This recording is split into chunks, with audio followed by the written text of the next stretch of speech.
రమా రమా అంటూ పెద్దగా పిలుపు వినబడి నేను వంటలో నాకు సహాయం చేస్తున్న రమ ఇద్దరం ఒకరినొకరం చూసుకున్నాము. ఏమైందోనని రమామోహన్లో కొద్దిగా భయం కనబడింది. నేను వెంటనే ఆనంద్ రూంలోకి వెళ్ళాను. రూమంతా వస్తువులు పుస్తకాలు చిందరవందరగా పడి ఉన్నాయి. ఆనంద్ దేనికోసం వెతుకుతున్నట్టు ఉన్నాడు. ఏమైందిరా అని అడిగాను. నాకు కావలసిన వస్తువులేవి కనిపించడం లేదు. రమ ఏది, ఎక్కడుంది అన్నాడు. రమ మా ఇంట్లో పనిపిల్ల, కానీ మేమెవరో అలా చూడము. ఇంట్లో సభ్యురాలిగానే పరిగణిస్తాము. అందుకు కారణం రమ లేనిది ఇల్లు ఒకరోజు కూడా గడవదు. ఎవరికి ఏ అవసరం వచ్చినా రమ అని పిలవాల్సిందే. అంతగా అలవాటు పడిపోయాము ఆ అమ్మాయికి. రమ కుటుంబంలో రమే పెద్దది.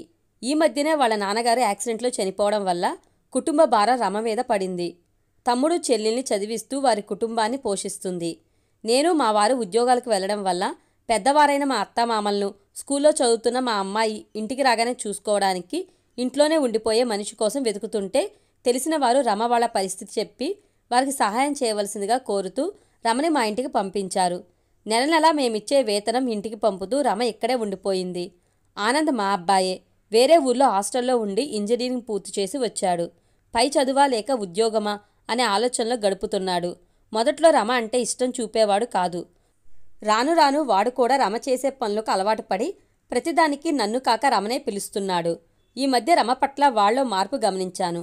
అవసరం ఉన్నా లేకున్నా రమను గదిలోకి పిలవడం, ఎదురుగా ఉన్న వస్తువునే అడగడం, ఎక్కువసేపు ఆ అమ్మాయితో గడపాలని చూడడం గమనించాను.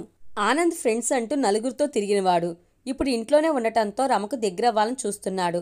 ఆ వయసులో ఉండే పిల్లల్లో వయసు తెచ్చే మార్పులు, ఆలోచనలు వేరేగా ఉండటం సహజమే. కానీ రమ చాలా మంచి పిల్ల. ఎంతో అవసరమైతే తప్ప మాట్లాడదు. ఎక్కువగా మౌనంగా ఉండి తన పని ఏదో చేసుకుపోతూ ఉంటుంది. ఆనంద పట్ల రమలో ఏమాత్రం మార్పు లేదు. పగలు పెద్దవారు భోజనాలు చేసి విశ్రాంతి తీసుకునే సమయంలో ఆనంద రమ ఇద్దరే ఉండటం నాకు జరగరానిదేమన్నా జరుగుతుందేమోననే ఆలోచనలు, ఆందోళన ఎక్కువైంది.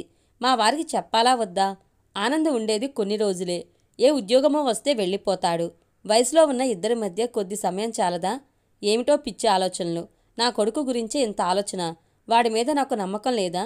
దీనికి పరిష్కారం ఏమిటి? తెల్లవాళ్ళు ఇవే ఆలోచనతో నిద్రపట్టగా గడిపేశాను.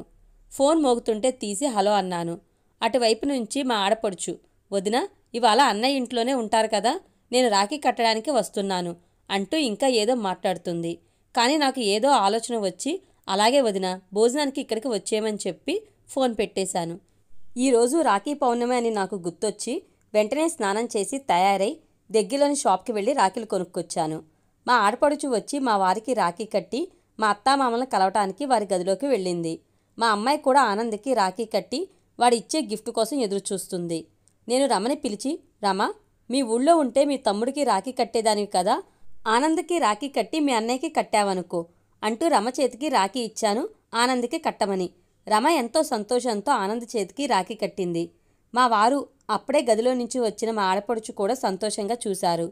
ఆనంద్ ఏమనుకున్నాడో గాని మౌనంగా వచ్చి నా కాళ్ళకి దండం పెడుతూ నన్ను క్షమించమ్మా అన్నాడు. పిల్లలు పెడదారిన పడుతున్నప్పుడు పెద్దలు గమనించి వారిని సరైన మార్గంలో నడిపితే పిల్లలు వారి తప్పు తెలుసుకుంటారని నాకు అనిపించి మనసులో ఆలోచనలన్నీ తొలగిపోయి ప్రశాంతంగా అనిపించింది.